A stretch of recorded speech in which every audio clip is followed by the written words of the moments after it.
My experience in Batang Quiapo is quick but fun and fulfilling. Ikaw tong nagplano ng pagsali ko sa fashion show sa Paris.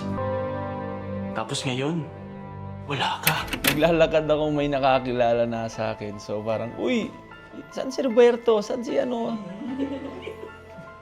Relax, nag-date pa kami. So, yun.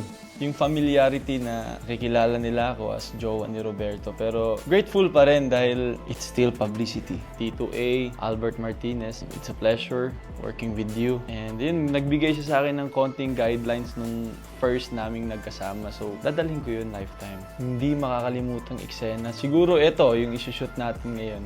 Dahil ito yun. Ito yung rason kaya ako may ganito eh. Hindi makakalimutan dahil si Pierre, yung character ko, in love siya. Hindi lang talaga pera yung habol niya, pero willing siyang i-sacrifice lahat at iwanan lahat para sa isang tao. Si Roberto, Batang Quiapo, ang madadala kong lesson sa inyo is vote wisely.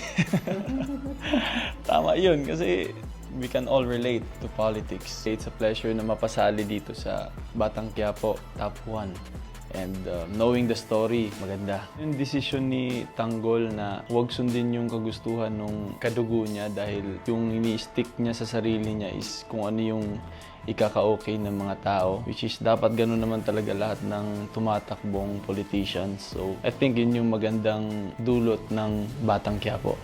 Vote wisely. Direk Coco, na-meet kita once sa ABS and idol kita. Hindi dahil ikaw si Coco Martin, pero the way mo hinandle yung buhay mo hanggang sa umabot ka sa point na nagkaroon ka ng sariling production. That's the dream. Thank you. Sa mga nanonood ng Batang Quiapo, patuloy lang po kayo sa pagtutok dahil marami pa ang mangyayari. Kahit wala na si Pierre dito, importante ay masaya pa rin kayo. Ako si Johannes Whistler as Pierre dito sa Batang Quiapo.